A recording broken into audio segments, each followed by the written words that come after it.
Bien, comenzamos la siguiente sesión para tratar de ser lo más puntuales posible. Bueno, ¿cómo se presenta Federico Díaz Granados, que es un referente a pesar de su juventud de la poesía en Hispanoamérica? ¿Cómo se presenta a alguien que es un investigador de primer nivel, la persona que coordina en Colombia el Festival Internacional de Poesía más importante, que es el del Gimnasio Moderno, alguien que ejerce una labor espectacular como periodista y alguien que está haciendo una defensa de la poesía, dándole oportunidad a la gente que está empezando, que no es frecuente en los poetas. Debo decir, para ser en este sentido lo más honesta posible, que no siempre las generaciones tienen unas relaciones tan estupendas entre ellas y que siempre hay pues esos piques generacionales. Y en el caso de Federico Díaz Granados, el trabajo que está haciendo con su antología en Hispanoamérica para dar voz a los poetas de Colombia, con obras como 12 poetas jóvenes de Colombia y antología de poesía contemporánea en México-Colombia, pues dicen mucho de la bondad y de su generosidad y de que es, bueno, es la persona, en el término machadiano, un hombre bueno, en el sentido más pleno de la expresión de la palabra. Federico Díaz Granados, aparte de eso, es un grandísimo poeta. Y esa es la razón de que hoy lo tengamos aquí. Su capacidad para construir un verso puro, pulido, cuidado, lo hacen uno de los referentes de la poesía actual en Hispanoamérica, y no en vano, por esa razón fue elegido en el canon abierto como uno de los poetas fundamentales que hay que leer. Suyas son las voces del fuego, La casa del viento, Hospedaje de paso y la imprescindible Las prisas del instante. Esta última obra, publicada en Visor, Hospedaje de paso, publicada en Valparaíso, son el reflejo de una poesía, como digo, de alguien que ha leído mucho, que conoce muy bien la literatura, todas las tradiciones, no solamente la de su país, ni siquiera la de su continente, Hispanoamérica, sino la de todo el mundo. Es decir, tiene una perspectiva muy amplia de la literatura. Por eso ustedes verán, cuando escuchen sus poemas, pues escucharán también y percibirán también esa influencia de estas tradiciones vistas en plural y pasadas por el tamiz de su creatividad y de su capacidad inmensa para asumir y construir una identidad propia. Y ahora, sin más, les dejo con el poeta Federico Díaz Granados. En otra ocasión hablaremos del crítico Díaz Granados o del promotor cultural Díaz Granados, pero es que eso daría casi para el Festival Internacional de Poesía al completo. Tiene la palabra Federico. Muchas gracias. ¿Ya podemos hoy? Será estupendo que lea y que hablemos y que conversemos. Y que podamos charlar contigo. Muchas gracias. Bueno, muy buenas tardes a todos, y para mí siempre es muy grato estar de regreso en Granada. Gracias a mi querida Remedios por esa presentación tan generosa, tan afectuosa, que lo único que hace es ratificar y confirmar estos lazos de afecto que hemos venido creando desde hace muchos años entre España y América a través de la poesía. Una nueva manera de encontrarnos en esta forma transatlántica de entendernos y de reconocernos en nuestras poéticas. Es muy grato, y lo decía esta mañana, estaba en un hogar para abuelos y yo les comentaba que era muy grato volver a Granada porque de muchas formas para mí Granada hace parte de un tronco muy importante, fundamental, de mi genealogía literaria. O sea que mi genealogía literaria, esas afinidades selectivas que yo escogí en algún momento de la vida, y que es esa familia que de alguna forma con la que uno se ha reconocido cuando decide dedicarse a la literatura, dedicarse al arte, dedicarse a la creación literaria, pues uno lo primero que hace es tratar de identificarse como parte de una tradición. Y Esa tradición tiene un tronco pues muy afincado en Granada, que es una de las capitales literarias de la lengua española, y es por supuesto Federico García Lorca, ese primer poeta que yo leí en una vieja antología publicada por la editorial Salvat llamada El Mundo de los Niños, cuyo primer tomo, Poesías y Canciones, traía algunos de los más emotivos y uno de los más delicados poemas de la lengua española. Allí leí por primera vez no solamente a poetas latinoamericanos, sino a poetas españoles. Es eso por lo cual volver a Granada pues simplemente es como llegar a la casa de los abuelos, es como llegar a esa vieja casona donde uno se va a sentir a gusto y donde se va a sentir reconocido. Y pasa que uno a veces se mira al espejo y uno empieza a reconocer los parecidos. Estos ojos se parecen a mi padre, estas orejas se parecen a un tío, esta mandíbula se la saqué a mi madre, en fin. El asunto es que pasa lo mismo con la poesía. Y cuando uno ya sabe reconocer a quién se parece, a quién quiso parecerse, de quién tomó ciertos registros o ciertos acentos, pues sin duda alguna va a encontrar un camino mucho más allanado. Esto un poco para hablar de lo que está pasando en la poesía hispanoamericana, pues que es finalmente también mi casa. La poesía hispanoamericana actual y que para hablar también de la poesía hispanoamericana, pues tengo que partir de mi propia casa, de Colombia. Una tradición que no ha sido una tradición sencilla, no ha sido una tradición que haya logrado una universalidad de una manera mucho más diáfana y mucho más clara, cuya poesía del siglo XX está enmarcada entre dos grandes suicidios.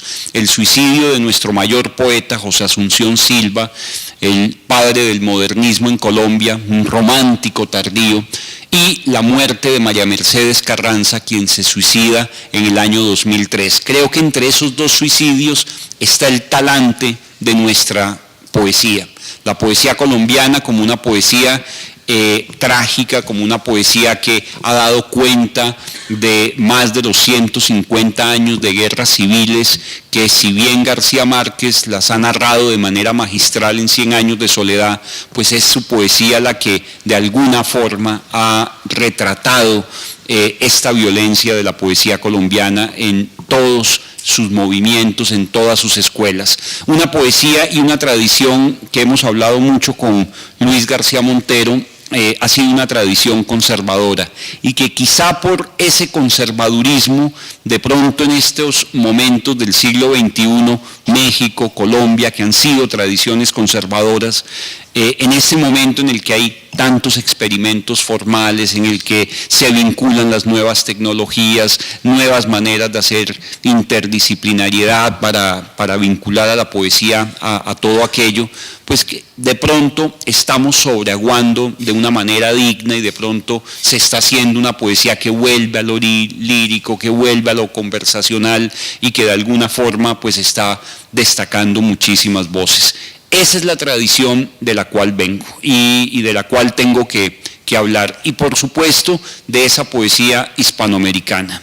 Decía Octavio Paz, querida Reme, en su discurso en busca de la modernidad con la cual recibe el Premio Nobel de Literatura, que hay una diferencia entre nosotros, la inmensa patria cervantina, y por ejemplo los poetas anglosajones. Decía, finalmente los poetas norteamericanos, los poetas ingleses, pues provienen su lengua de una isla. Eso le da un carácter a esa cultura y le da un carácter a esa lengua. Nosotros venimos de una península y el hecho de venir de una península hace que de alguna forma, a pesar de las fronteras, a pesar de los desconocimientos de nuestras tradiciones nacionales, pues de alguna forma seamos integradores. Todavía sigue pasando, a pesar de los esfuerzos que hacemos tan grandes por romper esas fronteras, todavía sigue pasando que necesitamos el visor de España, necesitamos la mirada de España para ser reconocidos nosotros entre nuestros países. Un poeta ecuatoriano o un poeta peruano tan cercanos a nosotros los colombianos o venezolanos, para ser reconocidos dentro de nuestra misma tradición, a veces tenemos que pasar por la bendición de España. Tenemos que ser publicados, tenemos que ser reconocidos para que por rebote lleguemos a América Latina como con un aura diferente. A pesar de los esfuerzos que se hacen, a pesar de los esfuerzos panhispánicos, a pesar de la aparición de revistas virtuales, de editoriales independientes que sacan ediciones simultáneas en cada uno de sus países, a pesar de los esfuerzos que hemos hecho con los amigos de Poesía ante la Incertidumbre, con Fernando Valverde ahora desde los Estados Unidos, con Daniel desde España, Lee Calderón desde México, poetas en Bolivia, en Argentina, que hacemos un esfuerzo integrador. A pesar de todo eso, seguimos necesitando esa mirada de España. Y eso es algo que de alguna forma nos sigue identificando en el mundo, en el panorama poético de nuestro continente, como si no hubiéramos avanzado después de los padres modernistas. Porque si bien el modernismo fue una aventura transatlántica y Poesía ante la Incertidumbre ha intentado volver a crear esos diálogos en las dos orillas del Atlántico, pues de todas maneras seguimos desconociéndonos. Un poeta hondureño difícilmente es conocido en Colombia, un poeta panameño difícilmente es conocido en Venezuela, salvo en pequeños grupos de lectura, en fin, es muy difícil que nos podamos reconocer, a pesar de tener tantos desafíos y destinos comunes. Decía el poeta Evstuchenko que las fronteras son cicatrices que nos dejaron las guerras, absurdas cicatrices que nos dejaron las guerras, y sin embargo nos desconocemos y la gran Colombia, Venezuela, Colombia, Ecuador, que era el sueño integrador de Simón Bolívar, sin embargo nos seguimos aún desconociendo. Entonces pasa que de alguna forma el modernismo permitió que la búsqueda poética se circunscribiera a una lengua, mucho más que a un solo idioma. Y un poco lo que pasa en el siglo XX es que volvimos a las tradiciones nacionales y reconocernos en esas tradiciones nacionales volvió a aislarnos un poco. Un poco lo que intentamos en este comienzo del siglo es volver a romper con eso y volvernos a circunscribir, no en el idioma, sino en la lengua, en esta inmensa lengua española que hablamos más de 500 millones de personas en el mundo y que nos da una identidad y nos da un lugar en el mundo, y que son los poetas los que enriquecen y llenan de sentido y significado esa maravillosa lengua. Yo soy optimista con el futuro del español. Decía Antonio Muñoz Molina que quizá el gran enemigo del español no es el inglés, sino es la pobreza. Y yo por el contrario creo que ha sido precisamente por el subdesarrollo de muchos de los países y por culpa de la pobreza que el español se está multiplicando y se multiplica y vuelve y llega a los Estados Unidos y gana territorio en lo geopolítico y gana territorio en el Brasil, donde ahora se vuelve una lengua franca para que Brasil pueda comerciar con sus vecinos, tienen que saber español. Entonces, ¿cómo de alguna manera todo esto contribuye a esta maravillosa expansión? Y que los poetas pues siguen midiéndole el pulso a esa lengua, siguen midiéndole el pulso a ese idioma. Yo cuando leo poetas argentinos que me emocionan mucho, yo los siento parte de mi tradición, los siento mucho más cercanos que poetas colombianos, o me pasa con poetas peruanos, mexicanos, con poetas españoles, a quienes siento mucho más parte de esa inmensa patria en la cual yo me he identificado y que he identificado a los autores, a los amigos que me interesa leer y releer. Es un poco esto lo que apostamos con Poesía a la Incertidumbre.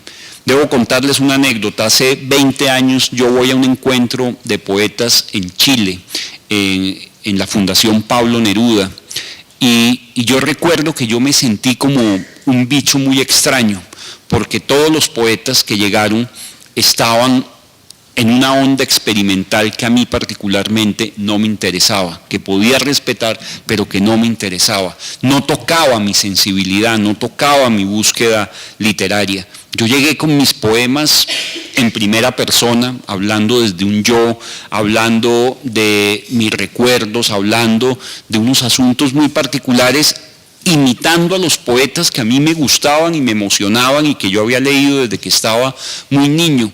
Y yo me sentí un poco anacrónico, me sentí un poco como con una vejez prematura, sintiendo que estos poetas pues estaban en otra onda. Había muchos poetas del Cono Sur, poetas de Uruguay, Argentina, donde también hubo una época en la que primó un neobarroco muy fuerte, donde el lenguaje era protagonista, donde la poesía era mucho más críptica, mucho más cerrada, mucho más simbólica. A mí me interesaba un poco más la claridad, me interesaba mucho más la poesía que siguiera comunicando los grandes asuntos y las grandes emociones humanas de una manera muy llana y muy sencilla. Y fue la poesía que defendí desde ese momento. Me acuerdo que defendiéndola en este encuentro, insisto, me sentí anacrónico, me sentí que estaba en el lugar equivocado, me sentí excluido de alguna forma, y estábamos con poetas de todo el continente, hasta que me di cuenta que no estaba solo. Tuvieron que pasar muchos años para encontrarme con estos aventureros de poesía ante la incertidumbre y darme cuenta que no estaba solo en esa búsqueda, que efectivamente había otros poetas en el ámbito de la lengua española en los países que estábamos persiguiendo lo mismo, una poesía de la claridad, una poesía que si bien no está exenta del misterio, persiguiera la claridad, persiguiera lo llano. Y ya para entonces yo ya había definido hacía mucho tiempo lo que me interesaba, yo no sé si acertada o desacertadamente, pero por lo menos tenía claridad en que mis poemas tenían que ser muy verdaderos siempre y cuando hablaran de esas cosas que me habían pasado, de esa manera de observar el mundo, de crear una correspondencia y un diálogo con mi tradición, la que yo había escogido, y simplemente hacer una relectura de mis maestros. Y es esa la poesía que seguí escribiendo y que seguí defendiendo. Y pues hoy en día me encuentro que en medio de tanta confusión que hay en el continente, que hay inclusive a esta orilla del Atlántico, por los experimentos, por las distintas búsquedas, por lo que mencionaba ahorita de las interdisciplinariedades, siento que esta poesía de la claridad y esta poesía llana pues sigue diciendo cosas a los seres humanos, sigue respondiéndonos a las grandes preguntas que el hombre ha tenido desde que tiene noticia de que es hombre, de que ha existido y que hace parte de esta aventura vital y de su tránsito sobre la tierra.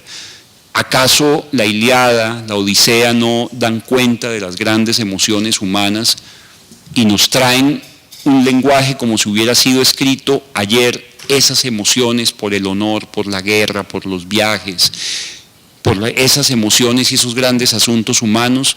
¿Acaso la Divina Comedia no da cuenta de eso? ¿Acaso algunas novelas de caballería no dan cuenta de eso? Los grandes canciones de gesta, hasta llegar hasta nuestros días. Yo sigo leyendo a San Juan de la Cruz como si fuera mi devocionario personal y me sigo encontrando con el más alto español, me sigo encontrando en el cántico espiritual con los momentos más altos del idioma. En la noche oscura del alma me sigo encontrando con un lenguaje poderoso, rotundo, lleno de sentido y significado que me sigue enseñando cosas. Y todo eso hace parte pues, de esa tradición que de alguna manera tejo. Entonces, esa es un poco la mirada de lo que tengo hoy en día, de lo que ha sido esa tradición a la que me aferré, una poesía que sigo leyendo y releyendo y que admiro mucho. El ámbito de lo hispanoamericano sigue siendo un ámbito enriquecedor. Escuchar la música de la poesía cubana, escuchar la música de la poesía dominicana es una experiencia y una aventura que vale la pena identificar, así como reconocer la tristeza de muchos poemas escritos en el altiplano andino por algunos poetas peruanos. Cuando yo releo a César Vallejo, me encuentro un continente doloroso, me encuentro un continente muy duro.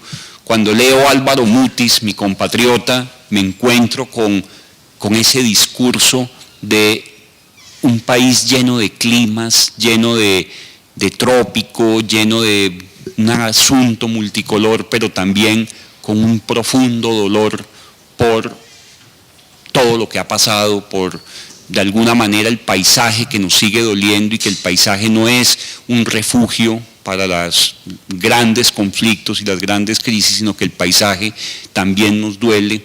Como poetas de nuestra tradición, que son absolutamente líricos, serán reconocidos por poemas de largo aliento épico, porque son poemas que cuentan lo trágico que ha sido el continente también, donde finalmente el realismo mágico no se lo inventaron ni Carpentier ni García Márquez, sino nuestros tatarabuelos, los cronistas de Indias, que vieron en ese continente una cantidad de asuntos inverosímiles y que simplemente lo contaron, y de ahí viene nuestra cosmogonía, de ahí viene nuestros arquetipos, de ahí viene nuestro mito fundacional, de esos cronistas de Indias que supieron legar y supieron heredarnos eso que hoy en día podríamos reconocer como realismo mágico. Todo aquello que aparece de manera y que se agita como un gran cóctel en un continente absolutamente maravilloso, adolorido, trágico, atroz, pero hermoso en todos sus matices, pues es lo que da reflejo su poesía. Y por eso los poetas que me interesan son esos poetas que exaltan la lengua desde nuestra americanidad también, desde el ser hispanoamericanos, poetas como Ernesto Cardenal, Antonio Cisneros, Juan Gelman, el mismo Octavio Paz, poetas como José Emilio Pacheco, que cada vez lo siento mucho más cercano, querida Rocío, como lo siento como si fuera un tío abuelo, ¿no?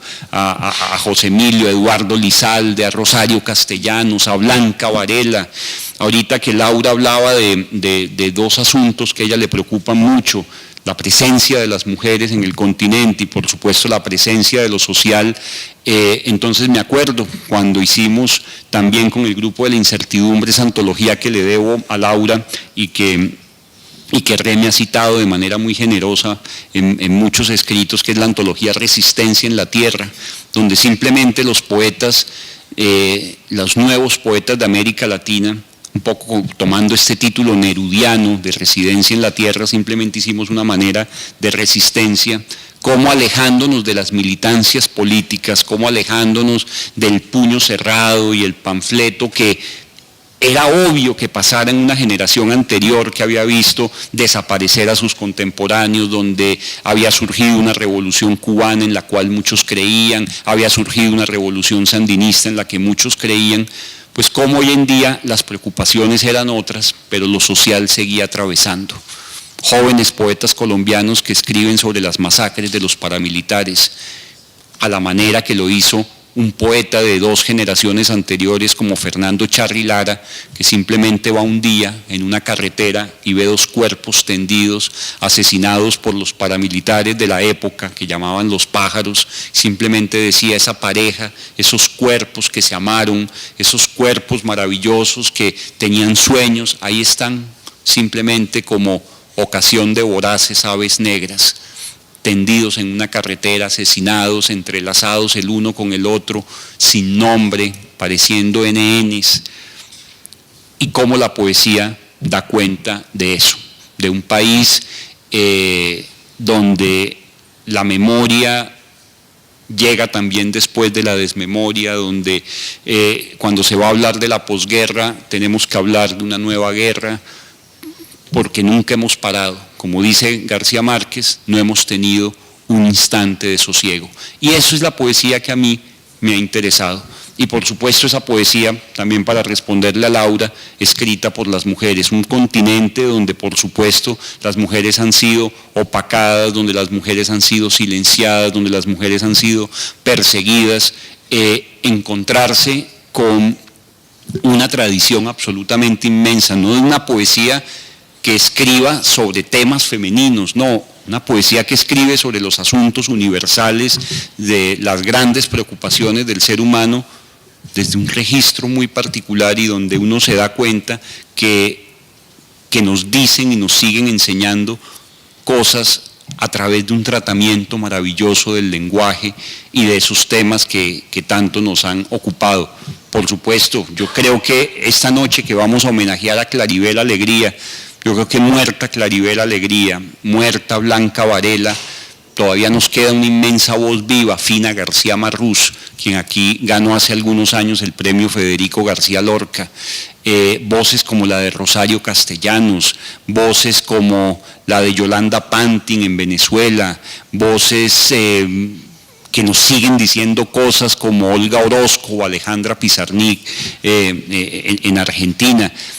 Yo me acuerdo la emoción que me daba leer a Alejandra Pizarnik siendo adolescente. Hoy en día me doy cuenta que Olga Orozco me dice más cosas, que Alejandra fue el deslumbramiento, el amor juvenil que lo deslumbra uno por esas imágenes contundentes. Hoy en día Olga Orozco es el amor que se queda para la vida. Es el amor permanente, es el amor con el cual uno quiere pasar el resto de la vida, el poema extenso, el poema que de alguna manera nos sigue acompañando. Por supuesto, en Chile, Gabriela Mistral, fue maestra de Neruda, Gabriela Mistral, esa inmensa tradición de mujeres que tiene el Uruguay. Ustedes se imaginan un país tan pequeño como Uruguay y que da maravillosos futbolistas y poetas mujeres. ¿Sí? En un país absolutamente pequeño, Delmira Agostini, o sea, el modernismo, Juana de Ibarboru, o sea, cómo el modernismo tuvo en Uruguay una capital muy importante gracias a las mujeres, y todavía entramos al siglo XX y nos damos cuenta que de las más inmensas voces del continente que nos redefinen el español siguen siendo mujeres, Marosa Di Giorgio, Ida Vitale, Idea Vilariño, para mencionar algunas. Y en Colombia tengo que mencionar dos inmensas poetas, la que mencioné al comienzo, María Mercedes Carranza, de quien ahorita voy a leer un poema, y Piedad Bonet. Como María Mercedes y Piedad son dos mujeres que hacen una lectura de esa tradición trágica de la poesía colombiana para redefinirla y reorientarla hacia una cosa luminosa y una cosa distinta. Entonces voy a leerles simplemente, si Reme me lo permite, unos poemas latinoamericanos, hispanoamericanos que a mí me han acompañado, que me gusta leer en mis talleres, que me gusta emocionarme cada vez que los siento cercanos y simplemente para que ustedes sientan ese acento, sientan esa manera de entender el español desde distintos países. Voy a leer unos cuantos poemas y abrimos algunas preguntas si están interesados. Imagínense a este maravilloso poeta argentino, Oliverio Girondo. Imagínense escribir esto por allá a comienzos del siglo XX. Ese poema me recuerda una escena de la película Mejor Imposible, esa película con Jack Nicholson, ¿no se acuerdan de Jack Nicholson? Que hay un momento en que Jack Nicholson mira con un desprecio a su vecino, el escultor gay, cuando está llorando, lo mira con un desprecio y le dice: deshonras la depresión. Yo creo que ya Oliverio Girondo se había anticipado con este poema. Llorar a lágrima viva, llorar a chorros, llorar la digestión, llorar el sueño, llorar ante las puertas y los puertos, llorar de amabilidad y de amarillo, abrir las canillas, las compuertas del llanto, empaparnos el alma, la camiseta, inundar las veredas y los paseos y salvarnos a nado de nuestro llanto, asistir a los cursos de antropología llorando, festejar los cumpleaños familiares llorando, atravesar el África llorando, llorar como un cacuy, como un cocodrilo, si es verdad que los cacuyes y los cocodrilos no dejan nunca de llorar, llorarlo todo, pero llorarlo bien, llorarlo con la nariz, por el ombligo, con las rodillas, por la boca, llorar de amor, de hastío, de alegría, llorar de frac, de flato, de flacura, llorar improvisando, de memoria, llorar todo el insomnio, todo el día. Imagínense este poema, a mí me llega adolescente a través de una película que se llama El lado oscuro del corazón, hecha en 1993 por Eliseo Subiela, una película deliberadamente cursi, donde se homenajean a 3 poetas, Oliverio Girondo, Juan Gelman y Mario Benedetti. Inclusive sale Mario Benedetti en una escena en un cabaret hablando en alemán, un pequeño cameo o guiño, porque Mario Benedetti se educó en el Colegio Alemán de Montevideo.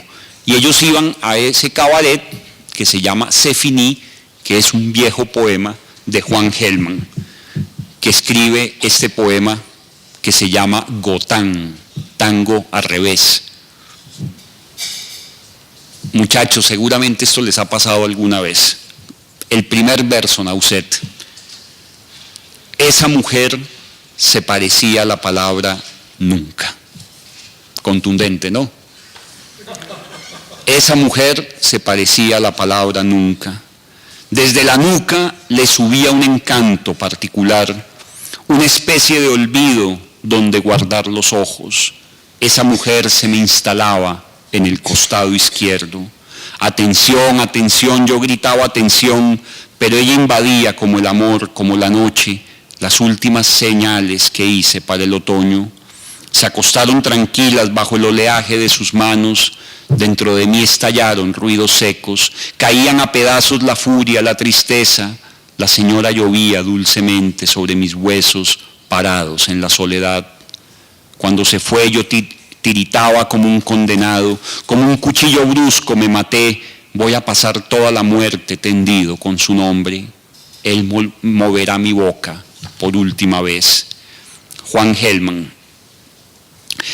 Hablando de estos poemas que se vuelven narrativos, la no ficción, que salen de la crónica de la vida diaria del que hablaba hace un momento Laura en su maravillosa intervención, otro poeta argentino que me gusta mucho, mucho más joven, cronista de fútbol del diario Olé, Fabián Casas, que escribe un poema llamado Sin llaves y a oscuras. Vean cómo un poema narra una situación cotidiana y al final, a la manera del gran Joaquín Giannuzzi, le da una vuelta. Sin llaves y a oscuras. Era uno de esos días en que todo sale bien. Había limpiado la casa y escrito 2 o 3 poemas que me gustaban. No pedía más. Entonces salí al pasillo para tirar la basura y detrás de mí, por una correntada, la puerta se cerró. Quedé sin llaves y a oscuras, sintiendo las voces de mis vecinos a través de sus puertas. Es transitorio, me dije, pero así también podría ser la muerte, un pasillo oscuro, una puerta cerrada con la llave adentro, la basura en la mano. ¿Vieron el giro de los 3 últimos versos?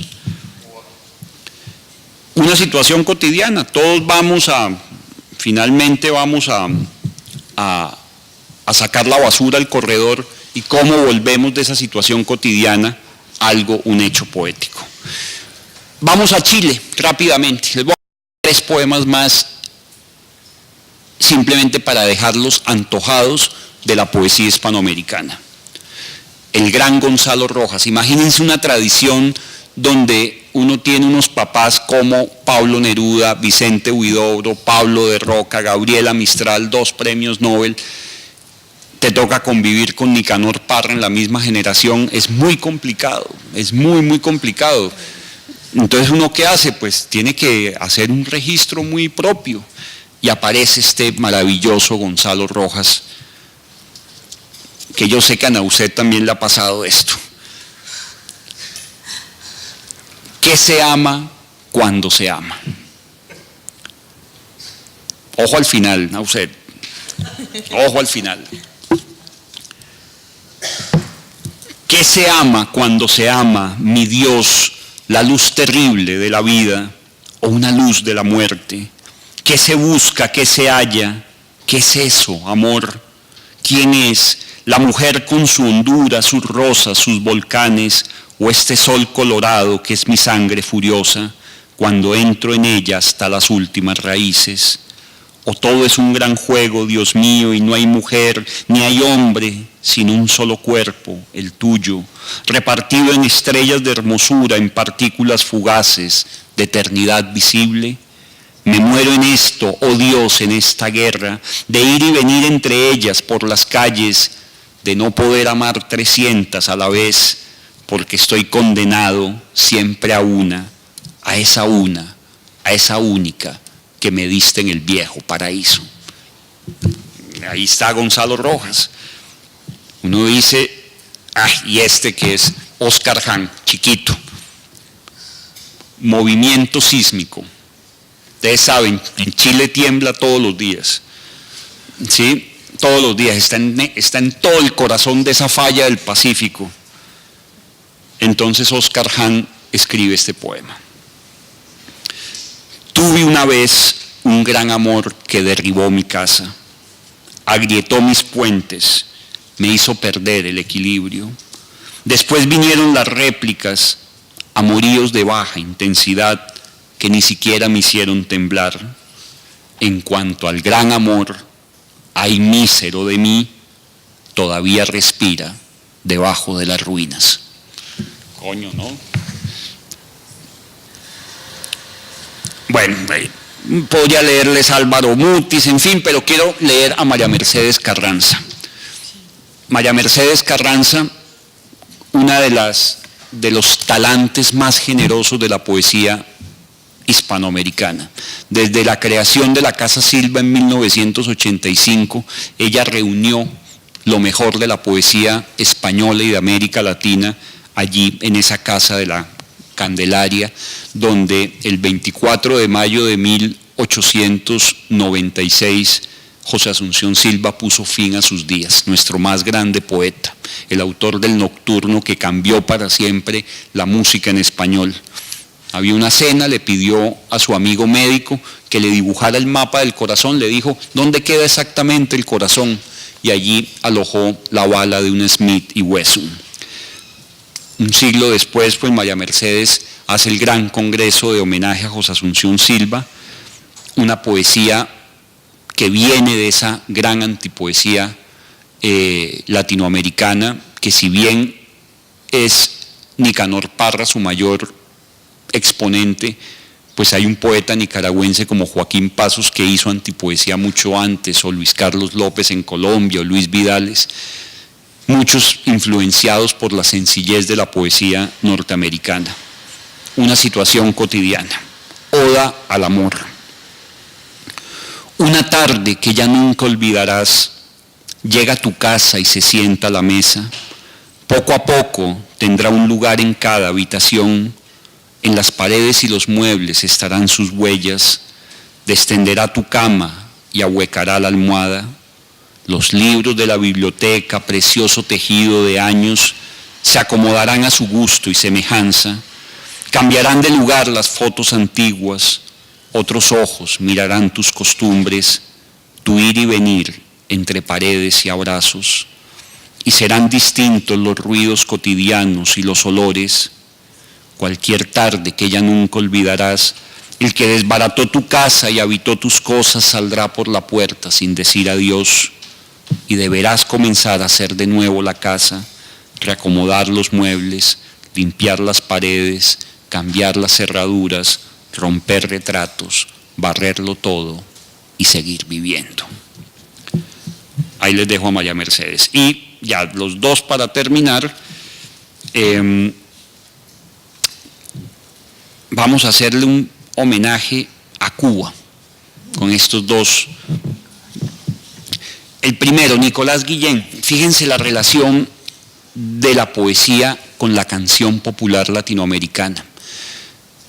En el caso de España, fíjense que a nosotros nos llegó Miguel Hernández y Antonio Machado, pues a través de la maravillosa voz de Joan Manuel Serrat. Y muchos de los poetas que además tuvieron, Laura, una relación con lo político y lo social, decían hay que escribir poemas para la urgencia de la guitarra, ¿sí? Había que escribir para esa emergencia. Nicolás Guillén fue uno de esos. Sin embargo, Nicolás Guillén, pues es que él traía la música del África, en ese continente se inventaron la música, ¿no? Y él traía esa música en su ADN. Se enamora perdidamente de Nicolás Guillén una muchacha muy joven y él ya es un hombre anciano. Él, consciente de que no podía pasar nada, pero deslumbrado ante la belleza, pues simplemente le hace una canción en la que le dice: yo ya estoy muriendo. Y seguramente ustedes la han escuchado en la versión de Pablo Milanés. Fíjense, la muchacha se enamora y él, la manera de responderle es decirle: de qué callada manera se me adentra usted sonriendo, como si fuera la primavera, yo muriendo. Y de qué modo sutil me derramó en la camisa todas las flores de abril. ¿Quién le dijo que yo era risa siempre, nunca el llanto?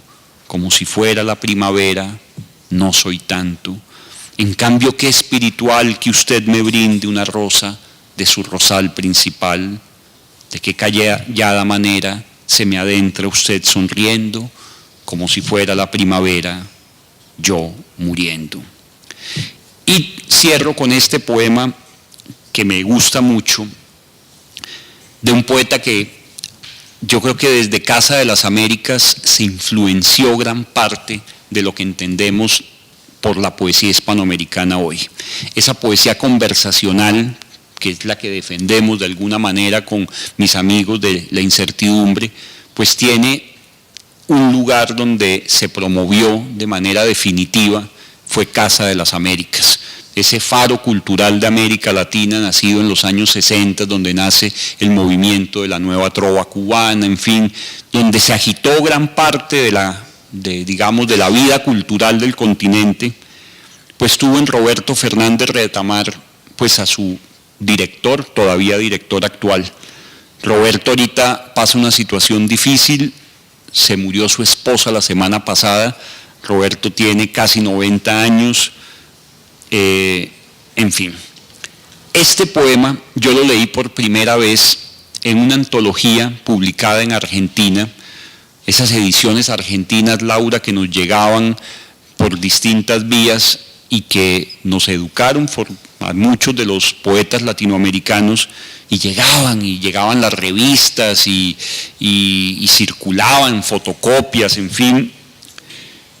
Llegó una antología de Aldo Pellegrini. Aldo Pellegrini fue muy importante, un poeta argentino y traductor muy importante para que los latinoamericanos entendiéramos el surrealismo. Hace la gran antología de poesía surrealista y hace una antología de las vanguardias en América Latina que se llama Poesía Viva Latinoamericana. Allí leí por primera vez este poema que me gustaría dedicárselo a todos mis amigos poetas. Es que detestamos a los normales, a la gente que es normal. Entonces, como los detestamos, este poema que se llama Felices los normales. Felices los normales, esos seres extraños que no tuvieron una madre loca, un padre borracho y un hijo delincuente, una casa en ninguna parte, una enfermedad desconocida, los que no han sido calcinados por un amor devorante, los que vivieron los 17 rostros de la sonrisa y un poco más, los llenos de zapatos, los arcángeles con sombreros, los satisfechos, los gordos, los lindos, los rintintín y sus secuaces, los que, cómo no, por aquí, los que ganan, los que son queridos hasta la empuñadura, los flautistas acompañados por ratones, los vendedores y sus compradores, los caballeros ligeramente sobrehumanos, los hombres vestidos de truenos y las mujeres de relámpagos, los delicados, los sensatos, los finos, los amables, los dulces, los comestibles y los bebestibles, felices las aves, el estiércol y las piedras. Pero que den paso a los que hacen los mundos y los sueños, las ilusiones, las sinfonías, las palabras que nos desbaratan y nos construyen, los más locos que sus madres, los más borrachos que sus padres, los más delincuentes que sus hijos, y más devorados por amores calcinantes, que les dejen su sitio en el infierno y basta. Muchas gracias.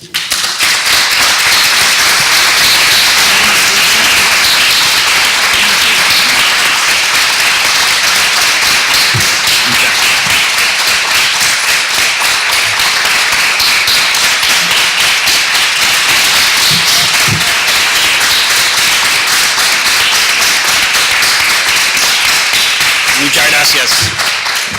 Bueno, después de esto, ¿qué se dice?